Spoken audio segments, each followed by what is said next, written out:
ओम शांति।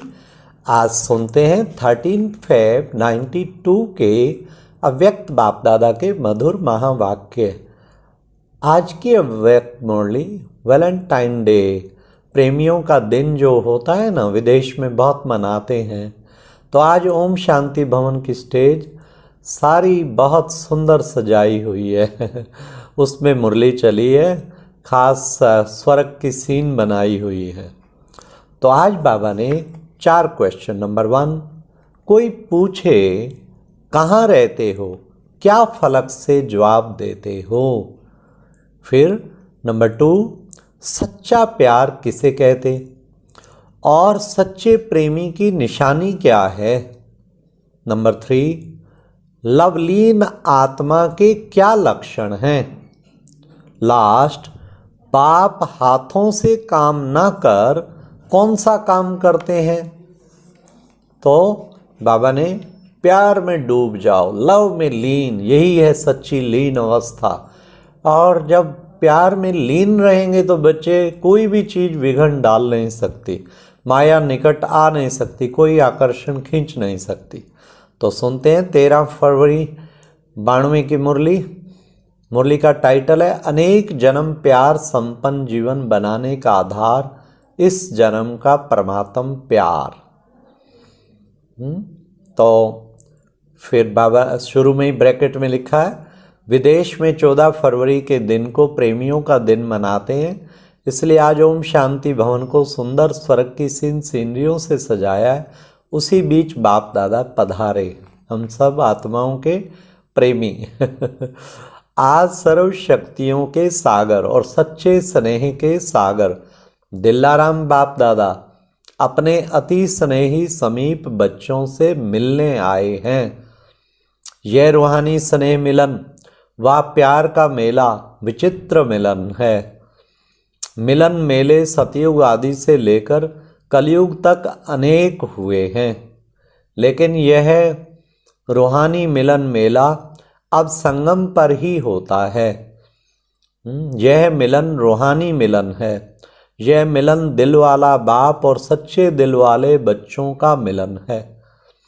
यह मिलन सर्व अनेक प्रकार के परेशानियों से दूर करने वाला है, रूहानी शान की स्थिति का अनुभव करने वाला है। यह मिलन सहज पुराने जीवन को परिवर्तन करने वाला है।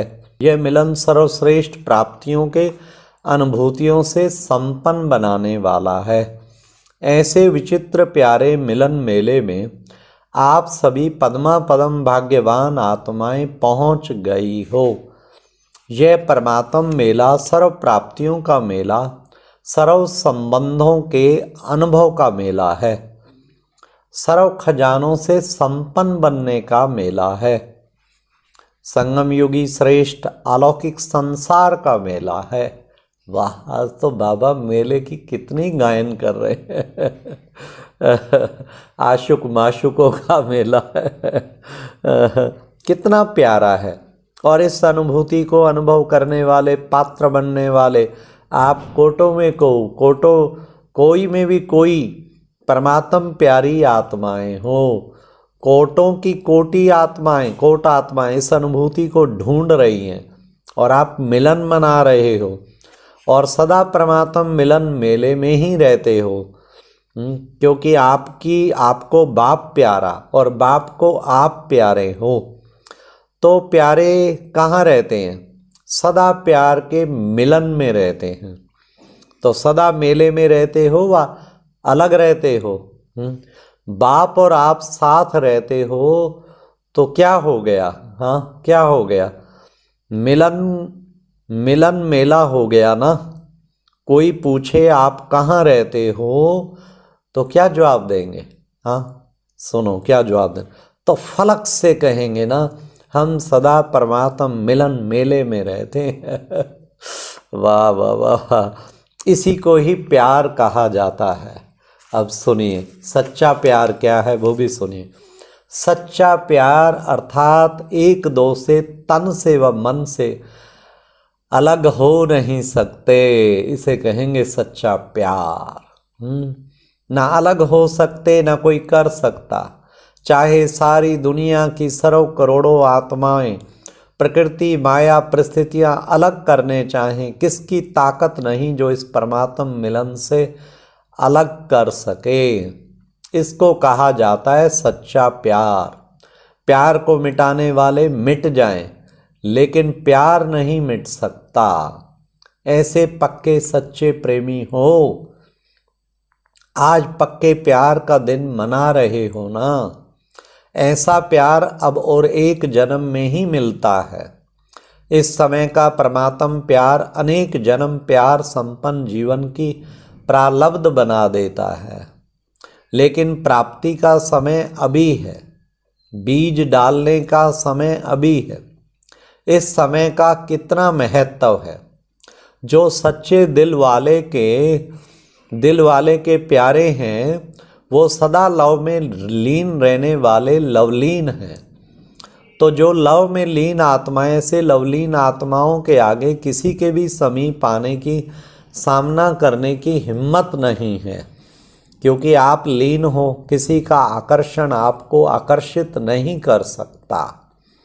जैसे विज्ञान की शक्ति धरनी के आकर्षण से दूर ले जाती है, तो यह लवलीन स्थिति सर्वहद के आकर्षणों से बहुत दूर ले जाती है। अगर लीन नहीं है तो डगमग हो सकते हैं। लव है लेकिन लव में लीन नहीं है। अभी किसी से भी पूछेंगे आपका बाप से लव है, तो सभी क्या कहेंगे? हाँ कहेंगे ना। लेकिन सदा लव में लीन रहते हो तो क्या कहेंगे? इसमें हाँ नहीं कहते। सिर्फ लव है, इस तक नहीं रह जाना, लीन हो जाओ। इसी श्रेष्ठ स्थिति को, लीन हो जाने को ही लोगों ने बहुत श्रेष्ठ माना है। अगर आप किसी को भी कहते हो हम तो जीवन मुक्ति में आएंगे, तो वो समझते हैं कि ये तो चक्कर में आने वाले हैं और हम चक्कर से मुक्त होकर के लीन हो जाएंगे। क्योंकि लीन होना अर्थात बंधनों से मुक्त हो जाना, इसलिए वे लीन अवस्था को बहुत ऊंचा मानते हैं। समा गए, लीन हो गए, लेकिन आप जानते हो कि वह जो लीन अवस्था कहते हैं, ड्रामानुसार प्राप्त किसको भी नहीं होती है। बाप समान बन सकते हैं, लेकिन बाप में समा नहीं जाते हैं। उन्हों की लीन अवस्था में कोई अनुभूति नहीं है, कोई प्राप्ति नहीं है। और आप लीन भी हैं और अनुभूति और प्राप्तियां भी हैं। आप चैलेंज कर सकते हो कि जिस लीन अवस्था या समा जाने की स्थिति के लिए आप प्रयत्न कर रहे हो, लेकिन हम जीते जी समा जाना व लीन होना, उसकी अनुभूति अभी कर रहे हैं। जब लवलीन हो जाते हैं, स्नेह में समा जाते हो, तो और कुछ याद रहता है क्या? बाप और मैं समान स्नेह में समाये हुए, सिवाय बाप के और कुछ है ही नहीं। तो दो मिलकर एक हो जाते हैं ना। समान बनना अर्थात समा जाना, एक हो जाना। तो ऐसे अनुभव है ना। कर्म योग की स्थिति में ऐसे लीन का अनुभव कर सकते हो। वह अलग बैठ करके लीन हो सकते हो। क्या समझते हो? कर्म योगी स्थिति में ऐसे लीन हो सकते हो या नहीं? मुश्किल है। कर्म भी करो और लीन भी रहो। हो सकता है। कर्म करने के लिए नीचे नहीं आना पड़ेगा, कर्म करते हुए भी लीन हो सकते हैं। कर्म योगी बनने वाले को कर्म में भी साथ होने के कारण एक्स्ट्रा मदद मिलती है, क्योंकि 1 से 2 हो गए, काम बट जाएगा ना। अगर एक काम कोई एक करे और दूसरा साथी बन जाए, तो वह काम सहज होगा या मुश्किल होगा? हाथ आपके हैं, बाप तो अपने हाथ पांव नहीं चलाएंगे ना। हाथ आपके हैं लेकिन मदद बाप की है, तो डबल फोर्स से काम अच्छा होगा ना। काम भल कितना भी मुश्किल हो, लेकिन बाप की मदद है ही। सदा उमंग उत्साह हिम्मत अथकपन की शक्ति दिलाने वाली। बाबा की मदद सदा उमंग उत्साह हिम्मत अथकपन की शक्ति दिलाने वाले। जिस कार्य में उमंग उत्साह अथकपन होता है वह कार्य सफल होगा ना। तो बाप हाथों से काम नहीं करते, लेकिन वे मदद देने का काम जरूर करते हैं। तो कर्मयोगी जीवन अर्थात डबल फोर्स से कार्य करने की जीवन। आप और बाप प्यार में कोई मुश्किल व थकावट फील नहीं होती। प्यार अर्थात सब कुछ भूल जाना। कैसे होगा, क्या होगा, ठीक होगा व नहीं होगा, ये सब भूल जाना। हुआ ही पड़ा है। जहाँ परमात्म हिम्मत है, कोई आत्मा की हिम्मत नहीं है। तो जहाँ परमात्म हिम्मत है, मदद है, वहाँ निमित्त बनी आत्मा में हिम्मत आ ही जाती है। और जैसे साथ का अनुभव करने वाले, मदद के अनुभव करने वाले के सदा संकल्प क्या रहते, नथिंग न्यू, विजय हुई पड़ी है, सफलता है ही है। यह है सच्चे प्रेमी की अनुभूति। जब हद के आशिकी अनुभव करते हैं कि जहाँ है वहाँ तू ही तू है। वह सर्वशक्तिवान नहीं है, लेकिन बाप सर्वशक्तिवान है। साकार शरीरधारी नहीं है, लेकिन जब चाहे जहाँ चाहे सेकंड में पहुँच सकते हैं।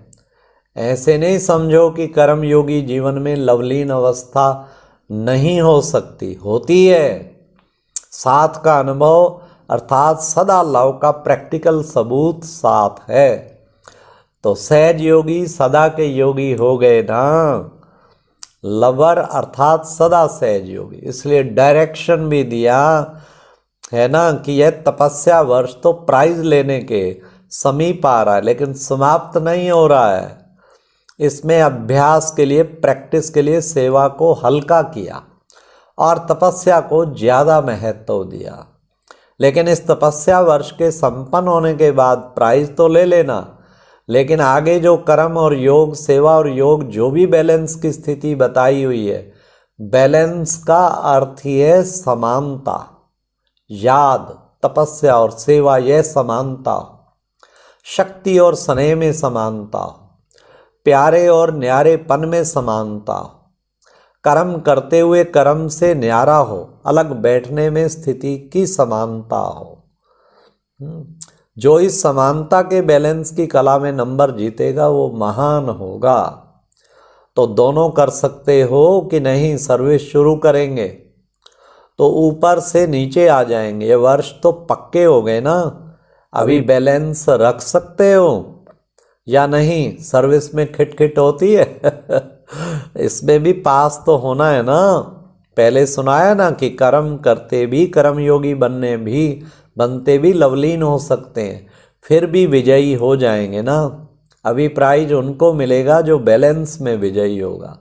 अच्छा, सर्व सदा स्नेह में समाई हुई आत्माओं को, सदा स्नेह में साथ अनुभव करने वाली आत्माओं को, सदा एक बाप दूसरा ना कोई, ऐसे समीप समान आत्माओं को, संगम युग का श्रेष्ठ प्रारब्ध स्वर्ग के अधिकारी आत्माओं को, सदा कर्मयोगी जीवन की श्रेष्ठ कला के अनुभव करने वाली विशेष आत्माओं को, सदा सर्वहद के आकर्षण से मुक्त लवलीन आत्माओं को, बाप का सर्व संबंधों के स्नेह संपन्न याद प्यार और नमस्ते। अच्छा, ओम शांति। ये एक प्रेरणादायक वीडियो है, जरूर देखें, कोई भी मिस ना करे।